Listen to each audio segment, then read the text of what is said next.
بسم اللہ الرحمن الرحیم۔ میرے عزیز بزرگوں، دوستوں اور ساتھیوں، السلام علیکم ورحمۃ اللہ وبرکاتہ۔ میں آج آپ حضرات کے سامنے ایک ایسا موضوع لے کر کے آیا ہوں کہ جس کے نقل کرنے میں، بیان کرنے میں شدید احتیاط کی ضرورت ہے۔ یہ میں نہیں کہتا، رسول پاک صلی اللہ علیہ وسلم نے خود بیان کیا ہے کہ میرے احادیث کو، میری باتوں کو نقل کرنے میں بہت زیادہ احتیاط کرنے کی ضرورت ہے۔ صحیح مسلم میں، صحیح بخاری میں رسول پاک صلی اللہ علیہ وسلم کا ارشاد ہے، حضرت علی، حضرت ابو ہریرہ اور کئی ایک صحابی سے مروی ہے کہ حضور پاک علیہ الصلاۃ والسلام فرماتے ہیں کہ جو جان بوجھ کر کے یعنی موضوع احادیث کو نقل کرے، وہ اپنا ٹھکانہ جہنم میں بنا لے۔ یعنی کہ جو بات میں نے نہیں کہی، اس بات کو میری طرف منسوب کرنا جان بوجھ کر کے، گویا کہ ایسا ہے جیسا کہ وہ اپنا ٹھکانہ جہنم میں بنا رہا ہے۔ تو اتنی سخت وعیدیں، اتنی سخت باتیں رسول پاک صلی اللہ علیہ وسلم نے ارشاد فرمائی ہیں، لیکن جو دیندار لوگ ہیں، تھوڑا بہت دین کو جاننے لگتے ہیں، وہ اپنے بیانات کے اندر، اپنے تقاریر کے اندر بغیر کسی تحقیق کے وہ من گھڑت روایتوں کو، موضوع باتوں کو ایسے بے دھڑک بیان کرتے ہیں کہ جیسے رسول پاک صلی اللہ علیہ وسلم کی وہ صحیح حدیث ہیں۔ تو ایسی بہت باتیں امت کے اندر رائج ہو گئی، امت کے اندر مشہور ہو گئی ہیں، اور جن کو عوام سمجھتی ہے کہ یہ واقعی میں رسول پاک صلی اللہ علیہ وسلم کی زبان مبارک سے نکلے ہوئے الفاظ ہیں، نکلی ہوئی باتیں ہیں، جبکہ ایسا نہیں ہے۔ آئیے میں آپ کو ان تمام باتوں کی طرف ایک ایک کر کے لے کے چلتا ہوں جن کو ہم آج تک سنتے چلے آئے تھے کہ یہ حدیث ہے، جبکہ یہ حدیث نہیں ہے۔ سب سے پہلے ایک حدیث قدسی بہت بیان کی جاتی ہے کہ اللہ تبارک و تعالی نے رسول پاک صلی اللہ علیہ وسلم کے صدقے میں اس کائنات کو بنایا۔ یعنی اللہ تبارک و تعالیٰ کا ارشاد ہے کہ اگر محمد آپ نہ ہوتے تو میں اس کائنات کو نہیں بناتا۔ تو کیا یہ حدیث صحیح ہے؟ میں آپ کو جلدی میں بتاتے چلوں کہ یہ حدیث بالکل صحیح نہیں ہے، اس طریقے سے بیان کرنا ٹھیک نہیں ہے۔ دوسری بات، بہت سارے لوگ یہ کہتے ہیں کہ تمام انبیاء کرام کو اللہ تبارک و تعالیٰ نے 40 سال کی عمر میں نبوت سے نوازا۔ یہ بھی بالکل غلط بات ہے۔ حضرت عیسیٰ علیہ الصلاۃ والسلام کو اللہ تبارک و تعالیٰ نے 33 سال کی عمر میں نبوت سے نوازا، اور حضرت یحییٰ علیہ الصلاۃ والسلام کو تو اللہ پاک نے بچپن میں ہی نبوت سے سرفراز کر دیا تھا۔ تو یہ کہنا کہ تمام انبیاء کرام کو اللہ پاک نے 40 سال کی عمر میں نبوت سے نوازا ہے، یہ بالکل غلط ہے۔ اور تیسری حدیث کی طرف چلتے ہیں کہ بہت سارے لوگ یہ کہتے ہیں کہ اللہ پاک نے عقل کو جب بنایا تو سب سے پہلے کہا کہ پیچھے ہو جاؤ، تو عقل پیچھے ہو گئی، پھر کہا کہ آگے ہو جاؤ تو عقل آگے ہو گئی۔ اس کے بعد میں اللہ پاک نے عقل کے 100 حصے کیے، اس میں سے 99 حصہ اللہ پاک نے رسول پاک صلی اللہ علیہ وسلم کو عطا کیا، اور ایک حصہ وہ ساری کائنات میں اللہ پاک نے تقسیم کیا۔ تو کیا یہ حدیث صحیح ہے؟ یہ حدیث بھی میرے بزرگوں اور دوستوں صحیح نہیں ہے۔ اچھا، اس حدیث کو غلط کہنے والے کوئی عام عالم نہیں ہیں، بلکہ حدیث کے ماہرین ہیں۔ علامہ ملا علی قاری رحمۃ اللہ علیہ ہے، مولانا اشرف علی تھانوی ہے، اس طریقے سے اور بھی دیگر محدثین کرام ہیں جو یہ کہتے ہیں کہ یہ ساری باتیں حدیث کی کتابوں میں ہم کو کہیں نہیں ملی ہیں۔ تو آپ جس مسلک کو مانتے ہیں، جن علماء کرام پر آپ کا اعتماد ہے، ان سے آپ تحقیق کریں، اور تحقیق کرنے کے بعد پھر آپ اس حدیث کو، اگر آپ کے علم میں آتا ہے صحیح ہے تو آگے بیان کریں، اور اگر تحقیق کرنے کے بعد یہ پتہ چلتا ہے کہ یہ حدیثیں نہیں ہیں تو برائے مہربانی آپ اس کو حدیث کر کے آگے بیان نہ کریں۔ اور ایک حدیث کم سننے میں آتی لیکن بولا جاتا ہے کہ جس نے اپنی بیوی سے صحبت کی، اور صحبت کرتے وقت اس نے یہ ارادہ کیا کہ اگر اس حمل سے، اور حمل ٹھہر گیا، اور اس نے یہ ارادہ کیا کہ اگر اس سے میں اس کا نام محمد رکھوں گا، تو اللہ تبارک و تعالیٰ اس نیت کی وجہ سے اس کو اولاد نرینہ عطا فرماتے ہیں کہ اس کو لڑکا دے دیتے ہیں۔ یعنی جس کو لڑکے کی چاہت ہو، وہ اپنی بیوی سے صحبت کرے اور حمل ٹھہر جائے، اور وہ یہ نیت کرے کہ میں اس کا نام محمد رکھوں گا، تو اس کی وجہ سے اللہ تبارک و تعالیٰ اس کو لڑکا عطا فرماتے ہیں۔ تو کیا یہ حدیث صحیح ہے؟ تاکہ یہ حدیث بھی صحیح نہیں ہے، یہ بھی بالکل من گھڑت اور بے بنیاد ہے۔ اچھا، ایک اور حدیث ہے کہ جس کو بڑے مجمع کے اندر اور بڑی ہی شدت کے ساتھ میں، اور ایسا لگتا ہے کہ یہ بہت ہی مستند ہے، اتنے بے دھڑک انداز میں اس کو بیان کیا جاتا ہے. خاص طور سے دین کی محنت کرنے والے ہمارے ساتھی جو اس کو بیان کرتے ہیں وہ کچھ اس طریقے سے کہتے ہیں کہ حضرت جبرائیل علیہ السلام ایک مرتبہ رسول پاک صلی اللہ علیہ وسلم کے بعد تشریف لائے اور حضرت جبرائیل نے کہا کہ حضور اللہ تعالیٰ کے نزدیک آپ زیادہ محبوب ہیں یا پھر میں زیادہ محبوب ہوں؟ تو حضور نے کہا کہ نہیں، اللہ تعالیٰ کے نزدیک میں زیادہ محبوب ہوں، اس لیے کہ اللہ پاک تم کو میرے پاس بھیجتے ہیں اور تم میرے پاس آتے ہو. پھر حضرت جبرائیل نے پوچھا کہ حضور آپ اللہ کے نزدیک زیادہ محبوب ہیں کہ اللہ کا قرآن، وہ قرآن زیادہ محبوب ہے؟ تو حضور نے کہا کہ نہیں، میں اللہ کے نزدیک زیادہ محبوب ہوں، اس لیے کہ قرآن میرے پاس آتا ہے اور تم لے کر کے میرے پاس آتے ہو. پھر حضرت جبرائیل نے پوچھا کہ اللہ کے نزدیک آپ زیادہ محبوب ہیں کہ دین، اللہ کا دین یہ زیادہ محبوب ہے؟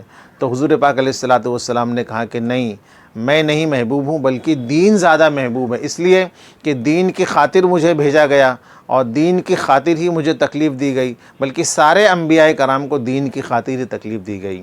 تو یہ بات جب دین کی عظمت کو اور دین کی محنت کے تعلق سے جب ہمارے ساتھی بیان کرتے ہیں، اس حدیث کو مثال کے طور پر وہ لے کر کے آتے ہیں اور دین کی اہمیت کو لوگوں کے سامنے اجاگر کرتے ہیں کہ دین کی محنت اور دین یہ کتنا ضروری ہے. یہ تو بہت ہے، ضروری ہے، لیکن کیا یہ حدیث صحیح ہے؟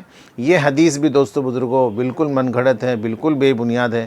اس طریقے سے بیان کرنا یہ ناجائز اور حرام ہے. ایک اور حدیث کی طرف چلتے ہیں کہ جب اللہ کی بندوں سے محبت کے بارے میں جب کوئی واقعہ بیان کرنا ہوتا ہے تو عام طور پر ایک نوح علیہ السلام کا واقعہ بیان کرتے ہیں کہ ایک مرتبہ اللہ تبارک و تعالیٰ نے نوح علیہ السلام سے کہا کہ نوح مٹی کے کھلونے بناؤ یا مٹی کے گڑھے بناؤ.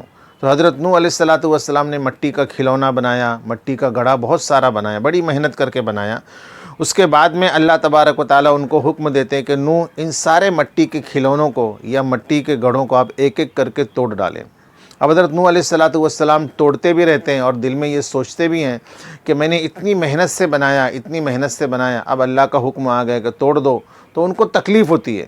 جب یہ تکلیف ان کو دل میں ہوتی ہے تو اتنے میں اللہ تبارک و تعالیٰ کی طرف سے ان سے ہم کلامی ہوتی ہے، یا یوں کہیے کہ جبرائیل آ کر کے کہتے ہیں کہ آپ کو مٹی کے ان چند بے جان مٹی کے کھلونوں کے ٹوٹنے سے آپ کو تکلیف ہو رہی ہے، تو بتاؤ مجھے کتنی تکلیف ہوئی ہوگی جب تم نے بد دعا کی تھی کہ اللہ پاک اس روئے زمین پر ایک بھی کافر کو اس روئے زمین پر زندہ نہ رکھنا، تو مجھے کتنی تکلیف ہوئی ہوگی.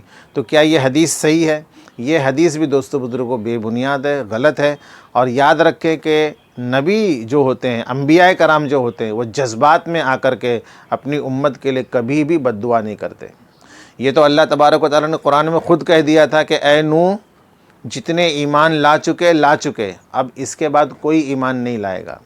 تو پھر نوح علیہ السلام نے جو ایمان والے تھے ان کی سلامتی کے لیے کہ اگر یہ بے ایمان زندہ رہے تو کہیں یہ ان ایمان والوں کو پھر سے نہ ورغلا دے، اس لیے نوح علیہ السلام نے ہاتھ اٹھا کر کے دعا کی کہ اللہ پاک ایک بھی انکار کرنے والے کو، کافر کو آپ روئے زمین پر زندہ نہ چھوڑیں.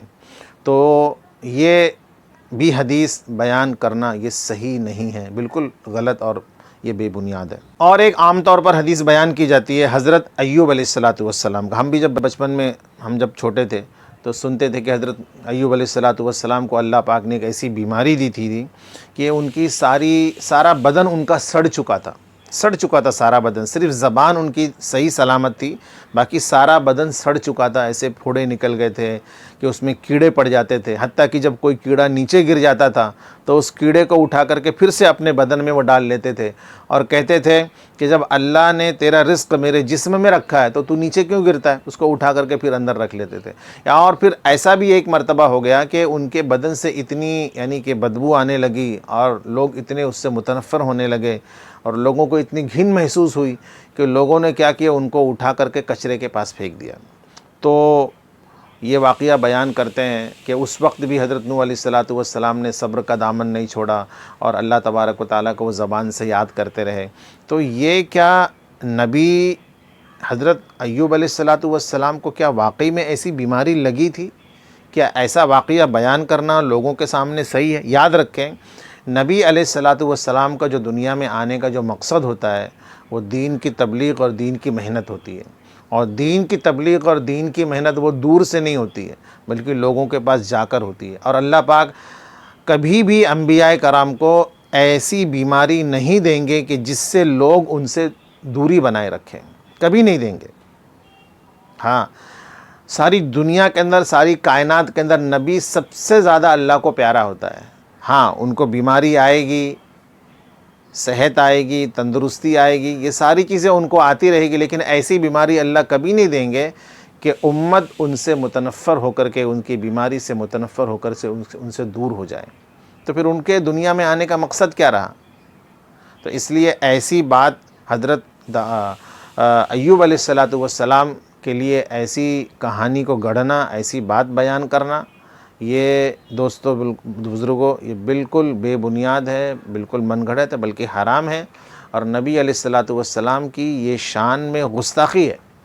اس لیے یہ واقعہ بالکل بیان نہ کریں۔ اب آپ نے جان لیا ہے ان ساری باتوں کو، جان بوجھ کر کے اب آگے اگر آپ ان باتوں کو نقل کریں گے، بیان کریں گے، تو میں نے جیسے شروع میں عرض کیا، حضرت علی کا بھی حضور صلی اللہ علیہ وسلم کا وہ ارشاد نقل کرتے ہیں، حضرت ابو ہریرہ بھی حضور پاک صلی اللہ علیہ وسلم کا ارشاد نقل کرتے ہیں کہ نبی علیہ السلام کی طرف غلط بات منسوب کرنا، یعنی ایسی بات جو حضور نے نہیں کہی ہے، اس کو حضور صلی اللہ علیہ وسلم کی طرف منسوب کر کے بیان کرنا، وہ ایسا ہی ہے جیسا کہ اپنا ٹھکانہ وہ جہنم میں بنا رہا ہے۔ تو کیا ہم چاہتے ہیں کہ ہم اپنا ٹھکانہ جہنم میں بنائیں؟ نہیں نا۔ تو ایسی باتوں کو بالکل بھی عوام کے سامنے بیان نہ کریں، اور اگر کوئی بیان کرتا ہے تو اس کو خاموشی سے، بغیر لڑائی جھگڑے کے خاموشی سے ان کو روکیں اور کہیں کہ بھائی بات بالکل غلط ہے۔ اگر آپ کو ہماری بات پر یقین نہیں ہے تو آپ اپنے مسلک کے معتبر علماء کرام سے اس کی تحقیق کریں، اس کے بعد میں آپ اس کو بیان کریں، ٹھیک ہے؟ وآخر دعوانا ان الحمدللہ رب العالمین۔